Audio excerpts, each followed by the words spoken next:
Hi guys, Nick Thompson vet here. Hope you're very well. This is the Gut Doctor, and we are going to be talking about itch and answering everybody's questions for the next 20-30 minutes, and really looking forward to that. Just to allow people to come on board, I'm just going to discuss a few things I've come across over the last few weeks. The first thing is there's a fantastic book that's come out recently, I think June, which is called Good Energy by Casey Means. And Casey is a Stanford ENT surgeon who got very disillusioned with the fact that she was being presented with people with ENT problems all the time and looking for surgical options, when actually it became apparent to her that actually these were metabolic problems, that mainly through diet. Okay, she's an American, and metabolic disease in the United States is remarkably at something like 93%, and this is men, women, and children in the United States have markers indicating metabolic disease. And she has now given up surgery and is now working with people to improve metabolic health so that they don't need a surgeon. So really, really interesting, really exciting. There's a few other books that we've spoken about before, but I'm just going to throw in here as well. There's a wonderful book called Ultra Processed People by a guy called Chris Van Tulleken. And if you're quite new to the field of nutrition, that's a really fabulous one to start with, because it's he's on the BBC a lot. He's a writer, journalist, and he's got a very easy style, and he brings ideas across really very well. And so there you go. That's another one called Ultra Processed People, and that's a fabulous one to look at. Okay, great. We are 3 minutes past the hour, and Casper, Callie, Tig, and Dizzy are here. Guys, lovely to see you. Do let us know where you're from. That would be great. And today we're going to be talking about itch, and we're going to be doing Q&A. So this is your show. And actually, Laura, I think we should do Q&As possibly every 2 or 3 months, because I think it's a really nice way to have a conversation with people. Diana, do let us know where you're from. It's really nice to feel some connection to people all over the world. It really is. Diana's in Dublin. That's right. That's fantastic. And Casper, Kelly, Tig, and Dizzy, they're Stockport, Greater Manchester. Fabulous. Julie Day is here. She's local to me here. Julie, it's lovely to see you. Fabulous. Helena is in Whitby. Sharon is in Surrey. And there we go. Good. And Laura, we have Laura's blessing. She says, yeah, let's do some Q&As every 2-3 months, maybe every now and again. Okay, because I think it is lovely to have that conversation. Lou Black is there with Finn, her black Labrador, and she's in Somerset, so just down the road from us here. We're near Bath, and it's a really fine, beautiful evening. It's been a wonderful sunset. I've got the windows open now. I've got the I've even got the I've got the blind up, is what I meant to say, but actually we've also got the windows open. The peacocks have quietened down, so, and the children are inside having dinner right now, so I'm risking leaving the windows open and hoping that we don't get any screams and shouts from children or peacocks or chickens or dogs or wives or whatever it might be. So there we go. This is great. So let's have a look. So I'm going to go over here. Hopefully you can still see me. I'm sure you can. I'm sure Laura will tell me. I'll just put her just over there to make sure that you can still see me. So I've got a list of a few questions here with regard to itch in dogs. It's a big problem. Itch in dogs. Something like 15% of dogs in the UK have what they call atopic dermatitis or atopy. Yeah, those are the ones who are diagnosed. I would imagine there's a lot of dogs running around who are itchy and they haven't even been diagnosed. And so this is it's a massive problem. If we have 13 million dogs in the UK, 15%, 10% would be 1.3 million. So it's two and a bit million dogs running around itchy. It's not a good place to be. And so I'm just going to take you through.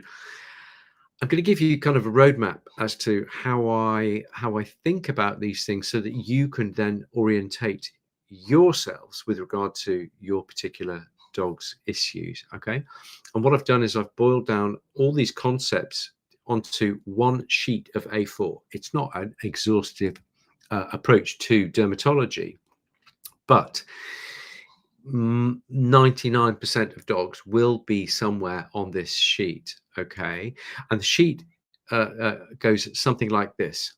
There are three sections: section 1, section 2, and section 3. Section 1 is parasites, and that is mainly fleas and mange.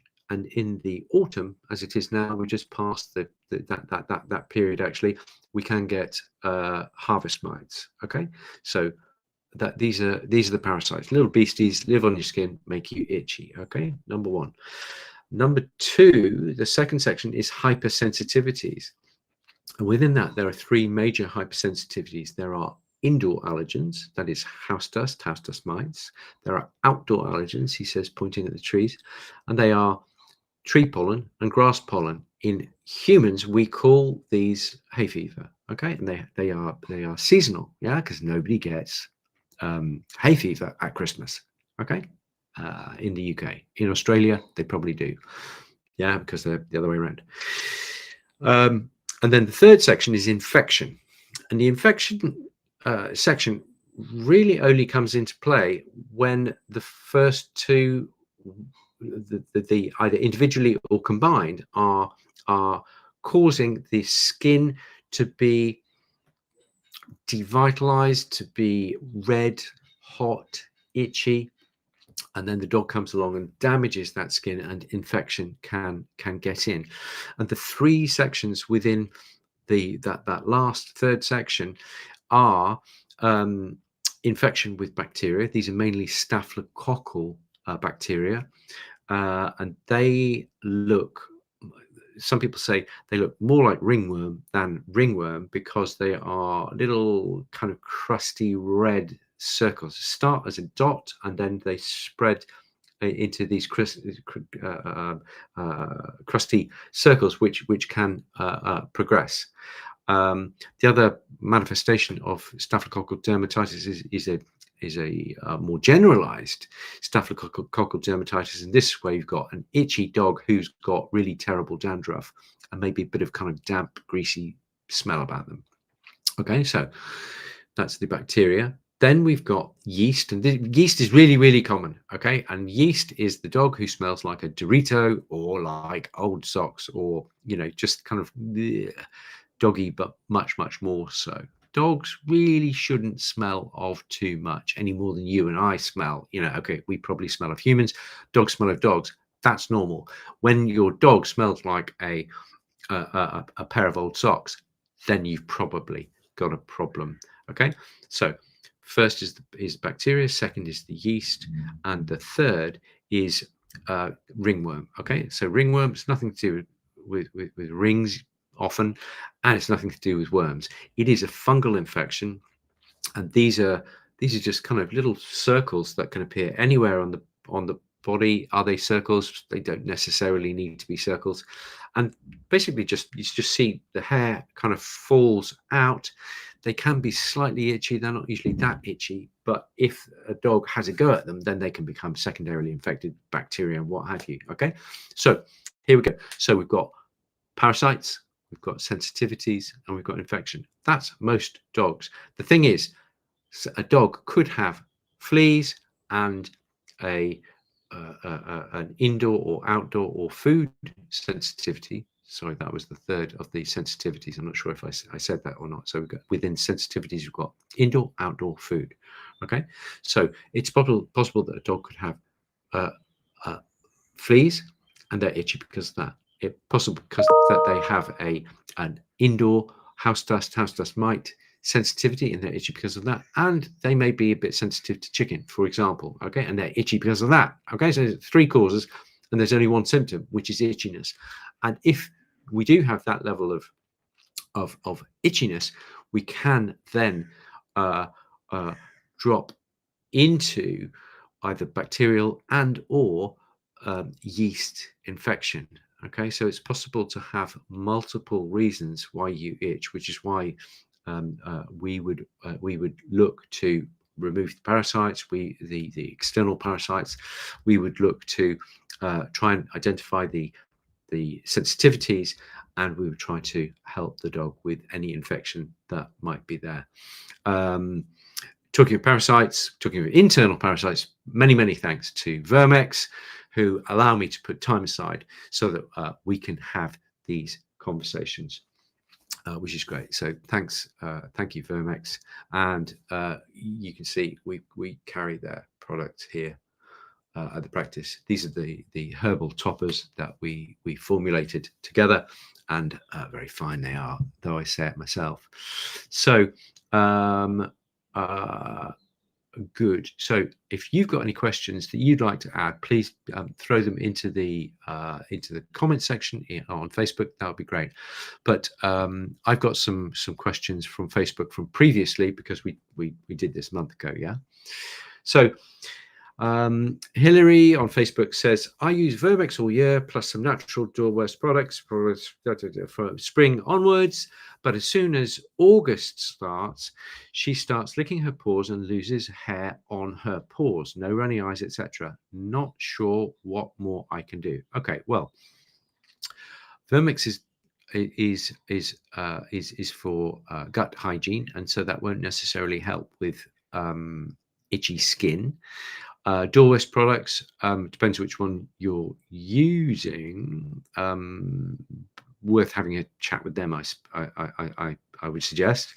But if this is a recurrent problem every August, then that really very strongly points to pollens. Now, whether it's grass pollens or tree pollens, difficult to say.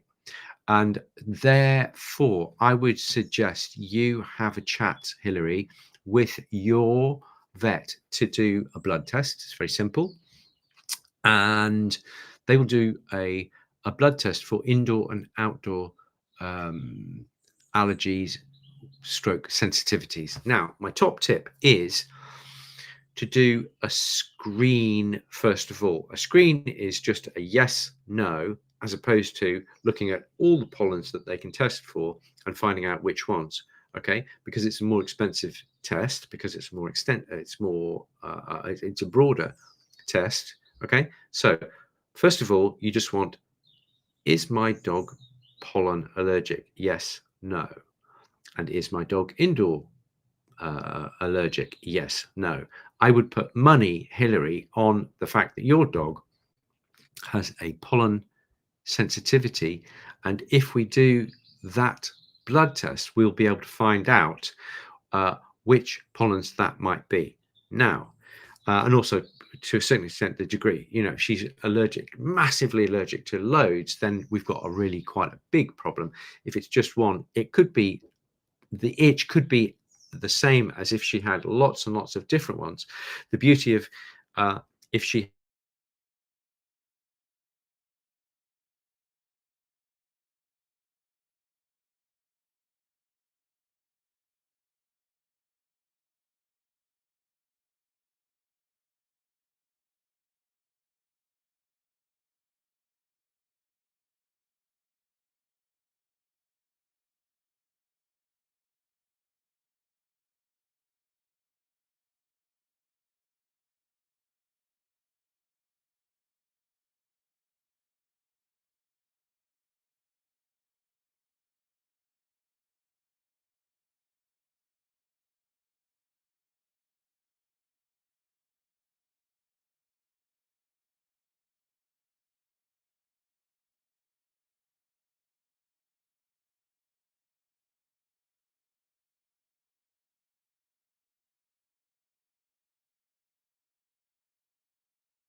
test.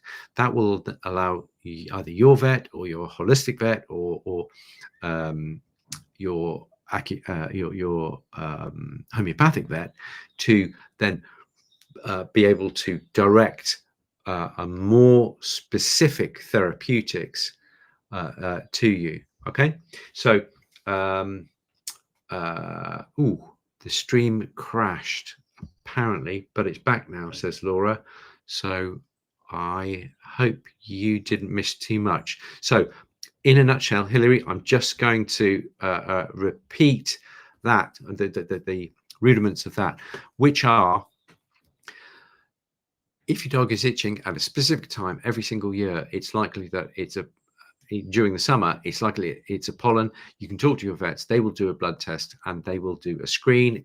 Is indoor or outdoor sensitivities, yes or no? And that will then either allow your vet to think about therapeutics, or you can talk to your holistic vet for looking at non-pharmaceutical therapeutics. Okay, so brilliant. That's really good. I hope that's helpful, and I think we've the signal has continued. Okay, next one. Scott is saying, my dog has been on Apoquel, Cytopoint, had allergy test, food change, and allergy shots, and still has itching and hair loss. Okay, I think, therefore, Scott, if we look at our 3 sections, we need to know. So you've done lots of, you've done therapeutics, Apoquel and Cytopoint. You've done some testing, allergy test. I don't know what the result of that allergy test was.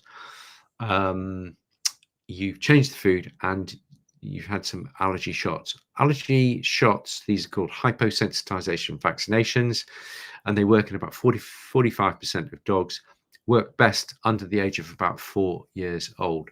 But remember, only just over 45% of dogs will have some benefit from them, which means that over half will not. Okay, so I think you need to go a little bit further, Scott. The first thing I would look at is trying to make sure that your dog hasn't got any parasites. If you've got sarcoptic mange or demodectic mange, then Apoquel, Cytopoint may not, well, they may help the itch, but they won't get to the root of the problem.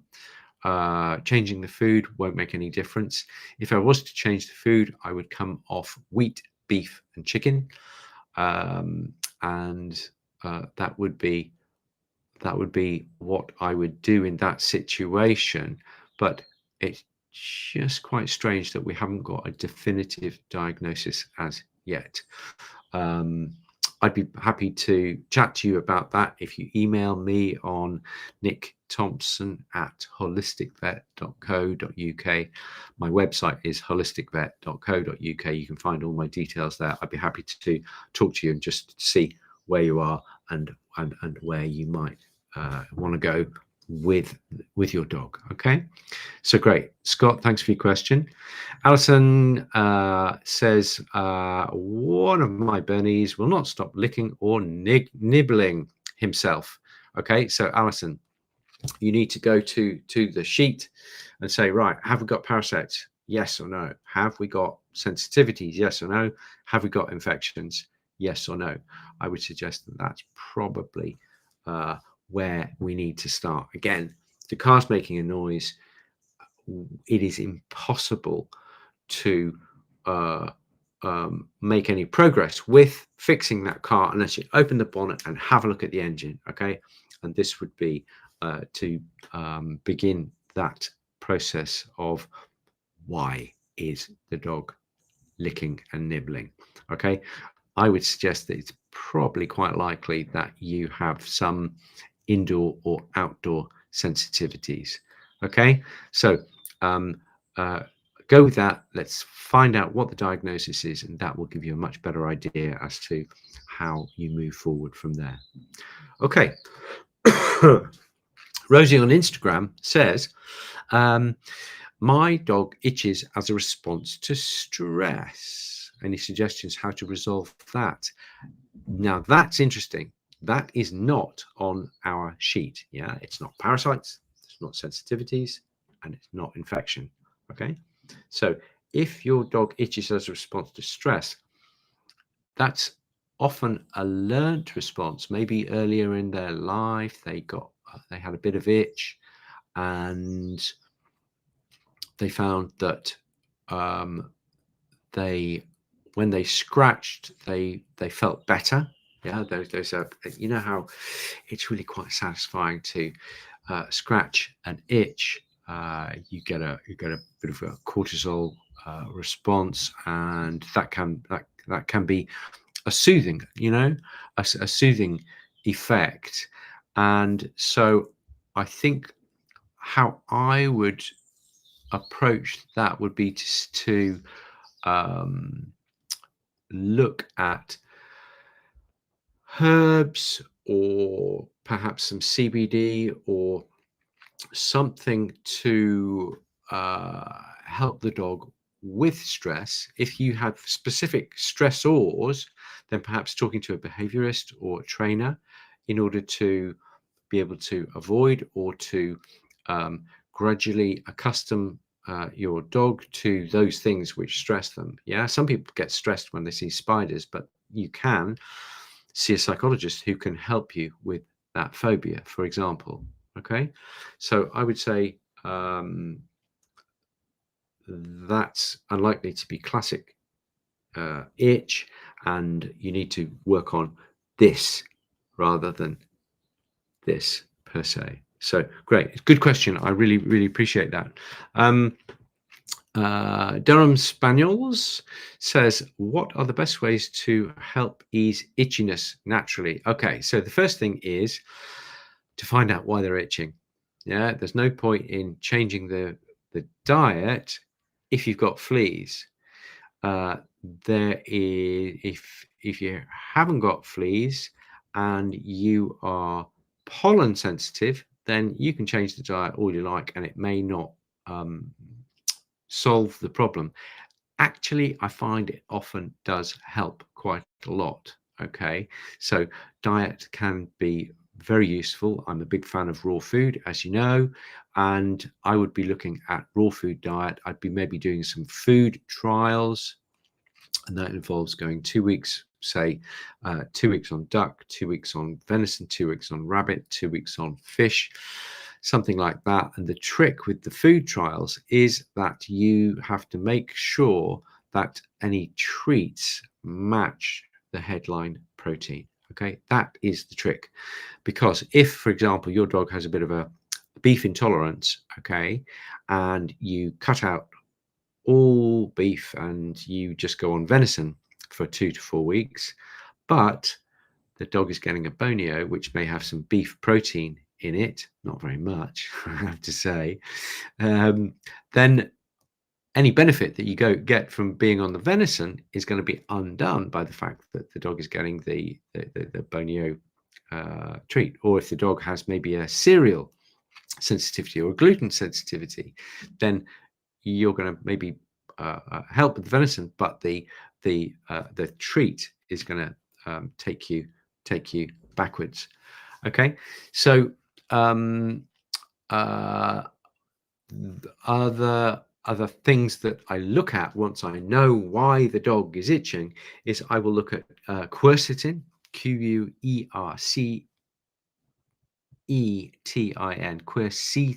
quercetin. Okay, it can be very useful, but I would be wary of using it just willy-nilly without knowing why the dog is itchy in the first place. Okay, so quercetin can be very useful. We import a very nice product from the States, which we use, and that can be very useful. if you want to know about that, then have a look on the website, holisticvet.shop website. If you talk to Vermex, they have an itch ease product. So just be in touch with them, and that is another product. However, I don't like using anything unless I know why the dog is itchy in the first place, or at least have tried as much as possible to try and find out why the dog is itching. Okay, so that's really pretty important. And the final question there from Durham Spaniels is, does genetics have a big part in dog itchiness? And the answer to that is, I think so. For example, Westies, there is a thing called Westie itch, and that definitely does follow in lines. If you think of sensitivities and the complexity of the skin, the immune system, all of those are very, very much dependent on genetic issues. And also, if the environment is less than perfect, then genes can be expressed that wouldn't otherwise be expressed in a healthy dog. So I think genes are a big part of that. There is a thing called epigenetics, and Jean Dodds, Dr. Jean Dodds, JeanDodds, Dr. Jean Dodds, has written a book called Nutrigenomics. In a nutshell, it's well worth reading the book, but in a nutshell, she's saying if you get the diet and the environment right, you can promote the expression of healthy genes, and you can demote the expression of genes that are not helpful for any given condition, IBD, skin disease, whatever it might be. So yes, I think is the short answer to that. Let's come back here and just see whether there's any other questions. Please tell us more about the herbal toppers. Okay, can do. Let me see.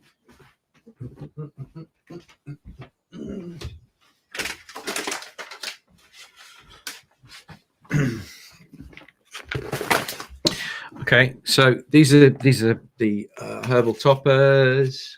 Okay, and this one, as you see there, this is for the senior blend. Really nice. I worked with Vermex to create them. They're herbal products, organic, which I really love. Really important. Yeah, we've got to look after the environment, guys. We've got to look after the soil, because otherwise our kids and our grandkids aren't going to have anything to eat, because there's not going to be any soil left.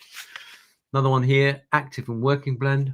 It's good. It really helps with energy and recovery from activity. And then we've got the joint support blend there. Read that. Okay. And that's to do with anti-inflammatory and helping with tissue strength. So interesting. Have a look on the Vermex website, or give Cheryl a ring at Vermex.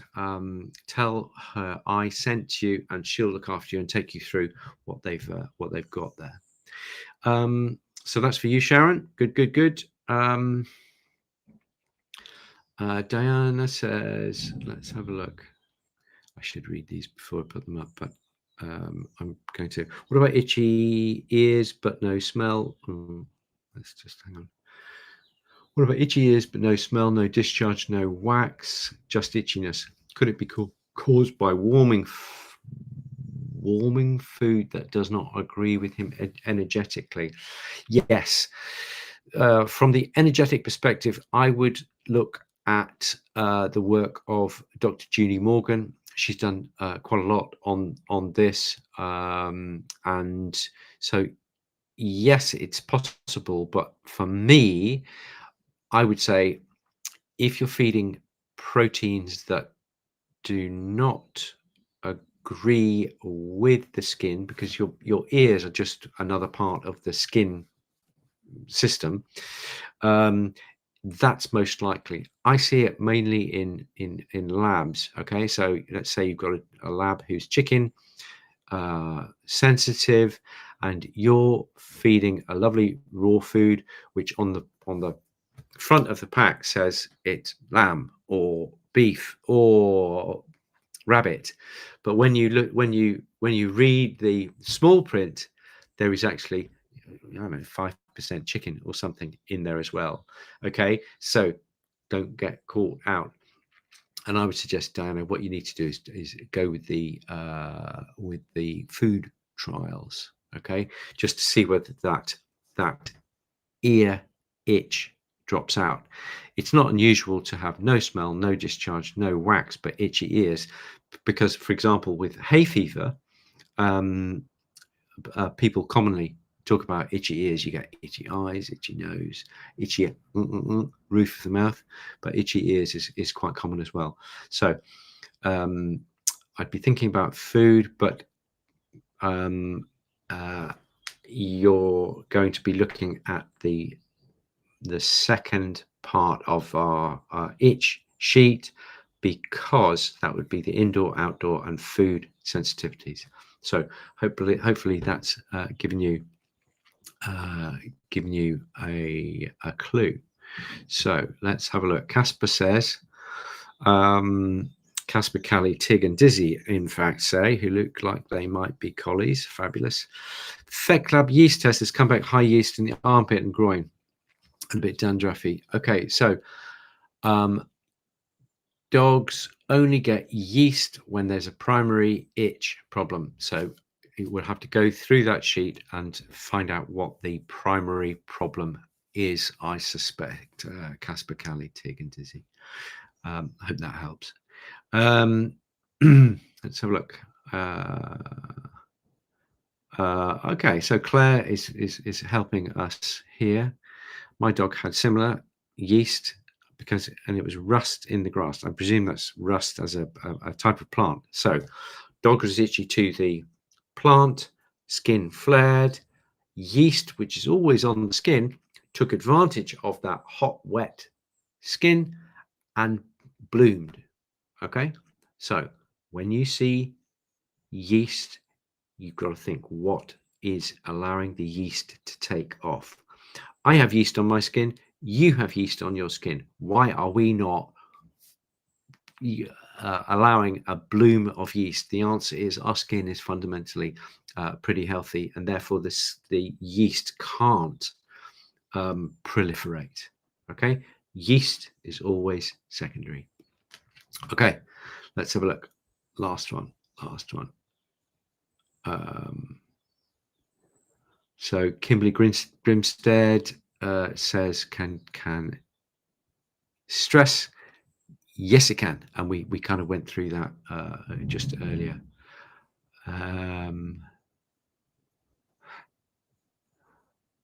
Let's have a look.